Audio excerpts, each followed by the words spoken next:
अस्सलामु अलैकुम वरहमतुल्लाह।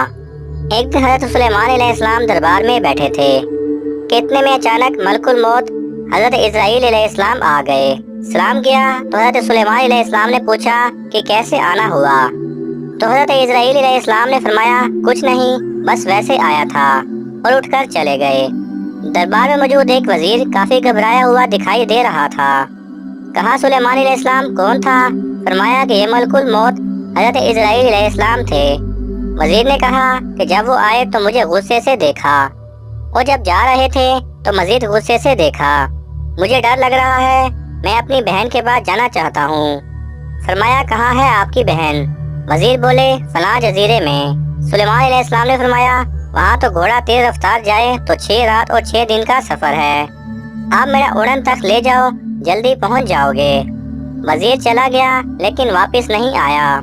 कुछ दिन बाद इज़राइल अलैहिस्सलाम फिर तशरीफ ले आए तो हज़रत सुलेमान अलैहिस्सलाम ने उस दिन वाली बात का जिक्र किया। तो इज़राइल अलैहिस्सलाम ने फरमाया कि उस वजीर का इंतजार मैं फलां जजीरे पर कर रहा था, क्योंकि उसकी रूह कब्ज करने का हुक्म उसी जजीरे पर था। लेकिन जब मैंने दुनिया पर नजर डाली तो वो यहाँ आपके पास बैठा था, तो मुझे यहाँ आना इसलिए पड़ा क्योंकि रास्ता 6 दिन और 6 रात का सफर था और उसके पास तो चंद ही वक्त था। लेकिन जब यहाँ से जाकर मैं जजीरे पर पहुँचा तो आपके उड़न तख्त पर वो वजीर पहुँच गया और मैंने उसकी रूह कब्ज कर ली।